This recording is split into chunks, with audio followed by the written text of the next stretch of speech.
Astronauts to the moon. Ignition sequence start. 3, 2, 1. Houston, we have a problem. Liftoff. We have a liftoff. We copy you on the ground. You got a bunch of guys about to turn blue. What you're seeing here is a mirage. What's going on, everyone? It's Jaron from Jaronism, back with another video for you today. A short one. I just want to ask the question of whether the Saturn V was a smooth takeoff or not. Specifically Apollo 11. You know, I would assume it was a pretty bumpy ride, but what do I know? I mean, I would have thought that the landing on the moon would have been extremely noisy, considering Buzz and Neil were basically sitting on top of the engines. I mean, it wasn't but, what, 8 feet below them. But listening to the audio, it seems completely silent. So let's start there. Let's listen to that first.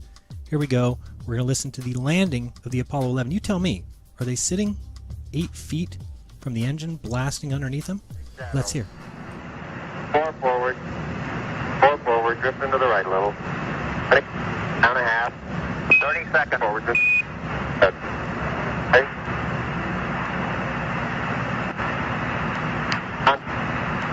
Contact light. Okay, engine stop. ACA at a descent. Mode control both auto, descent engine command override off. Engine arm on. We're home. 413 is in. Man on the moon. Alrighty then. I mean, we're going to listen one more time, and this time let's debunk the debunkers. I've actually heard people say that the hum that we hear in the background here is the engine blasting. It's an interesting take. However, we get a little clue. If you listen, when they land, they actually say, okay, engine stop. So we know when the engine stops. So the hum should stop too, right? That's what I would think. That, of course, is if it was the engine. Coming down nicely, 200 feet. 4.5 down. 5.5 down. 100 feet, 3.5 down. 9 forward. Okay, 75 feet. Car's looking good. Down a half. 6 forward. 60 seconds. Lights on. Forward. Forward. 40 feet down, 2.5. Picking up some dust. Great shadow. 4 forward, drift into the right a little. 30 seconds forward. Drift. Contact light. Okay, engine stop. We copy you down, Eagle. Houston, Alright, we can do it one more time here. Tranquility Base Zero here. change in hum, zero change in the background noise, and zero change in the level of Neil's voice. Plain as day. Let's listen again. Contact light. Okay, engine stop. We copy you down, Eagle. Houston, Tranquility Base here. And remember what is supposed to be happening here, that there's no atmosphere, and this thing, it's coming down hot, the engine has to be blazing, it's got to stop them, and 8 feet from their butts, and there's zero audible difference with the engine on or off. Wow. Very peculiar, to say the least. Equally funny, however, maybe you saw it earlier, maybe you didn't, is the acting job by both Walter Cronkite and Wally Schirra. Did you see Wally fake cry? It's absolutely golden. And it's edited, of course, it always is. You can sometimes find the original, but they had to edit it because it's painfully obvious. Okay, engine stop. Let's watch. ACA at a descent. Mode control both auto, descent engine command override off. Engine arm on. We're home. 413 is in. Man on the moon. We copy you down, Eagle. They like to make it seem like he had something in his eye in these recent edits, but if you find the original, it's actually when Walter Cronkite asks him to say something because he's speechless, and he pretends he's crying. Nearly half of the country's 57 million TVs were tuned to CBS, to Walter Cronkite. In just 50 minutes from now, well within the hour, the moon is due to have visitors from another planet. Former astronaut Wally Schirra at his side. Man on the moon. That moment, without Walter, inconceivable. Oh, boy. Boy. Okay, we're going to be busy for a minute. Wally, say something. I'm speechless. He can't say anything right now. He's crying. Tears of joy. Anyway, back to the point of this video, back to the point at hand. The takeoff of Apollo 11, July 16, 1969, was it smooth? Was it shaky? Oh, and should I mention that Stanley Kubrick, who died before Eyes Wide Shut ever was released, however, in his contract, he had it written that Eyes Wide Shut would be released on July 16, 1999. 30 years exactly to the day that Apollo 11 launched. Coincidence? I don't know, Kubrick just loved July 16th, I guess. I don't know. So, how was the ride on the Apollo 11 Saturn V? Had to be bumpy, I assume, right? Luckily, Neil is going to be watching here, and this way he can recall. But don't pay any attention, please, to his twitching as he watches and remembers this historic day. And then he'll tell us all how the ride was. Let's listen. Neil Armstrong reported back when he received the good wishes. Thank you very much. We know it will be a good flight. Hey, from the Apollo 11 liftoff. All the second stage tanks now pressurized.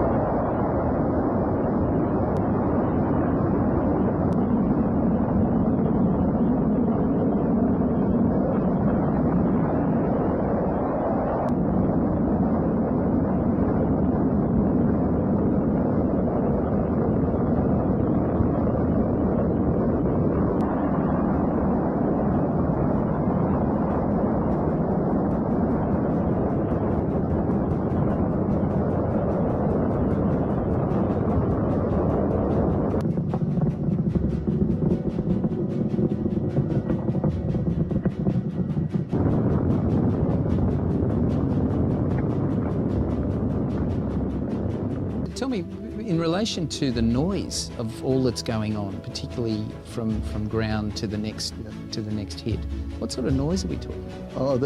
The noise at liftoff from the pad is extremely loud, and you get not only the noise of the engine, but the reflected noise that's coming up off the ground.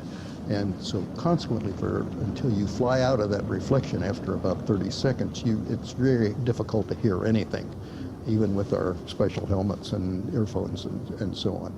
But after you get out of the reflected sound, it gets pretty reasonable. A very shaky ride in that particular rocket, the Saturn V. Saturn V was a 3,000-ton machine, and that's with an energy enough to more than that to lift you off the pad. It's an environment that's interesting. Very shaky ride in the early part of the launch through the first stage. The second and third stages are just as smooth as the first stage is shaky. A very shaky ride in that particular rocket, the Saturn V. All right, I get it. I believe it. So very shaky, a very shaky ride. Very loud engine noise, the ground noise, you can't hear anything, not even in their helmets. But the takeoff itself, very shaky ride. That particular rocket, Saturn V, extremely shaky. How could he forget, right? Couldn't forget that. Alrighty, and to verify, let's just hear Buzz Aldrin, right? He's got to describe the same very shaky ride. One you could never forget. Remember, the Saturn V is still the most powerful rocket ever, as far as I know. I don't know if Elon's got a new one or something, but I'm pretty sure the Saturn V has never been topped. And they each only went on there once, so you couldn't forget it, right? All right, Buzz, tell us all about the shakiness of that Saturn V. Here's a tweet for you from one of our viewers. What was it like during an Apollo liftoff from Earth? What did you see and feel during liftoff? And have you ever felt anything like it since? No, before. I had lifted off in a converted ICBM, a Titan, in the last mission of the Gemini program. I think a lot of people have seen movies taken of the shuttle people when they go up and they're shaking all over. The Saturn lifted off so smoothly. We had instruments that told us we were leaving the ground, and the voice transmissions, but feel it leaving the ground. We both commented afterward, all three of us, that we felt somehow that we were not attached to the ground anymore, that there was sort of this hunting of guidance. But if you look at the movies of the liftoff, it was so smooth, and those engines weren't moving at all. Ah, I got it. Totally believable, these guys, man. It was smooth, so smooth they couldn't even realize they were moving, but shaky, but smooth. And NASA fanboys are already searching for excuses. Well, in science, you see, when they say smooth, it really means shaky. When they say shaky, it really means smooth, and they have more important things to be doing than worrying about whether it's shaky or smooth. Very shaky ride in that particular rocket, the Saturn V. The Saturn lifted off so smoothly. It's an environment that's interesting. Very shaky ride in the early part of the launch. It was so smooth, and those engines weren't moving at all. And now we get this interviewer. He brings up the moon hoax, but says that 800,000 people couldn't possibly keep a secret that long. Yeah, because the guy who makes the circuit breakers and the O-rings would definitely have to be told. You know, it's like, hey, we need you to make this little button for our Saturn V and this switch as well. And by the way, we're going to fake going to the moon and don't tell anybody, okay? Pinky swear. Yeah, that's how it went down. And then he goes one further, believe it or not. His proof that we definitely went to the moon is that the landing footage matches the craters on Google Moon. Google Moon! It was, because I'm hanging off every word you say, Neil. You see, I remember.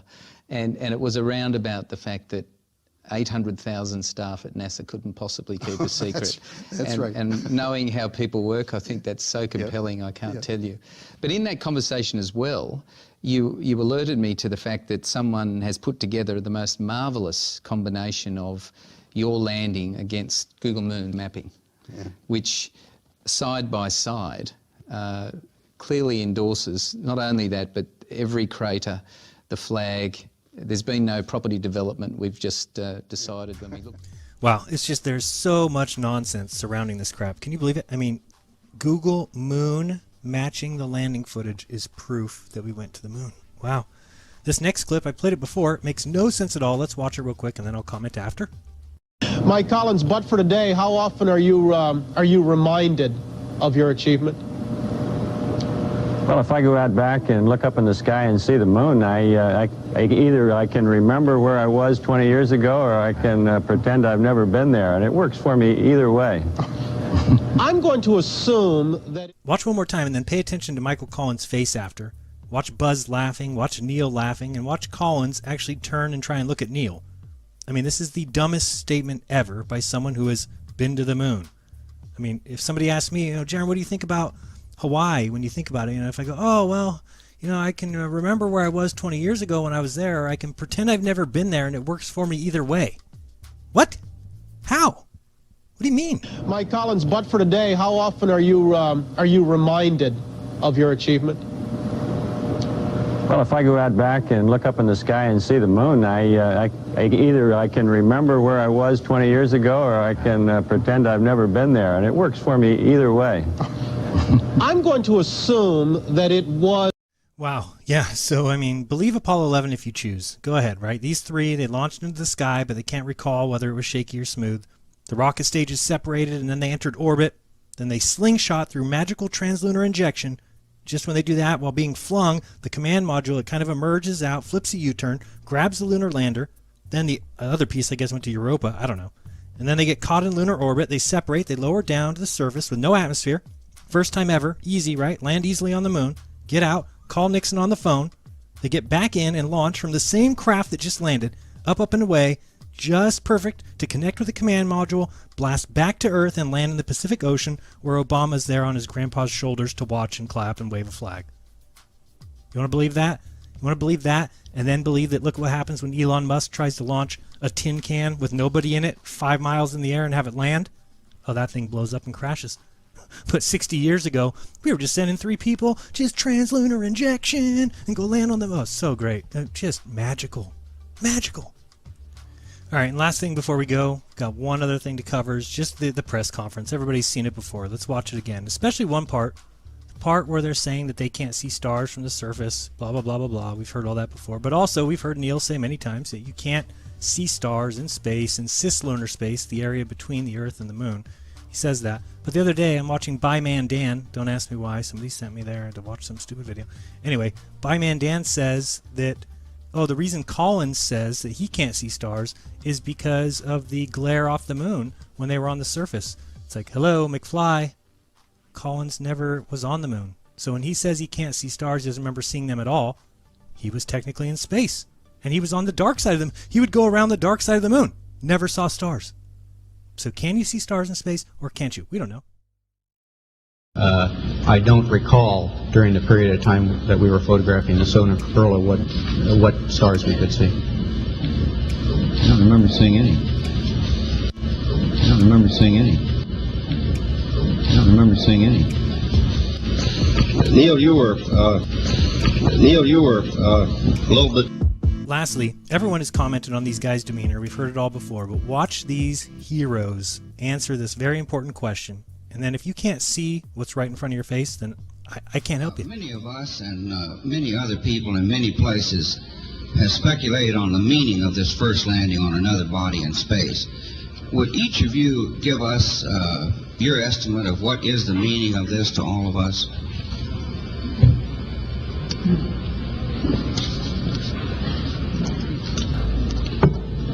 You want to try that? After you.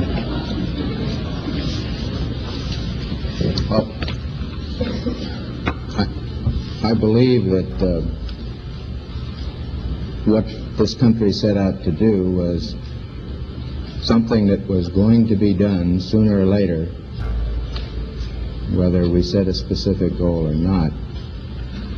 I believe that from the early space flights we demonstrated a potential to carry out this type of a mission, and again it was a question of time until this would be accomplished. I think the relative ease with which we were able to carry out our mission, which of course came after a very efficient and a logical sequence of flights, I think that this demonstrated that we were certainly on the right track when we took this commitment to go to the moon. I think that what this means is that many other problems perhaps can be solved in the same way by taking a commitment to solve them in a long time fashion. I think that we were timely in accepting this mission of going to the moon.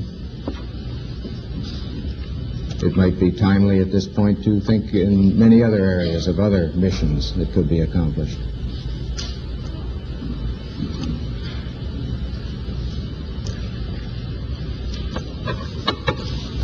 Well, everybody looking at me? Well, to me, there are near and far-term aspects to it. On the near term, I think it's a technical triumph for this country to have said what it was going to do a number of years ago, and then, by golly, do it, just like we said we were going to do it. Not just perhaps purely technical, but also a triumph for the nation's overall determination, will, economy, attention to detail, and 1,001 other factors that went into it. That's short term. I think long term, we find for the first time that man has the flexibility or the option of either walking this planet or some other planet, be it the moon or Mars or I don't know where. And I'm poorly equipped to evaluate where that may lead us to.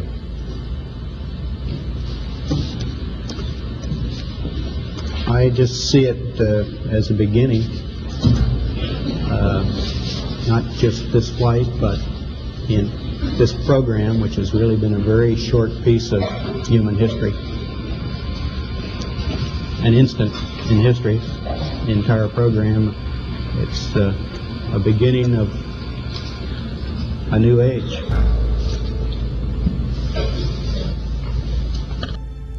Wow. It's a tough question, I guess. So tough. What an absolute joke. Anyway, it's been fun. Become a patron. Patreon.com/Jeranism. You get all kinds of stuff. Plus, you get to watch the second half of the Jeranism show, which is every Friday, 12 noon Pacific. You get to watch the second half of the Baby Truther show every Thursday at 12 noon Pacific. And you get all kinds of other things. So do that. If you're still looking for the older stuff, all my old videos, they're there. They're around. Odyssey.com, ODYSEE. youtube.com/@Jaronism. Go there, look at all the 350 plus old videos that many people have been emailing me. What happened to all your videos? They're there. Go find them. You'll love them. I remind you to do your own research, because when you do, you'll never again believe what you've been taught. Till next time, this has been Jaronism. Peace.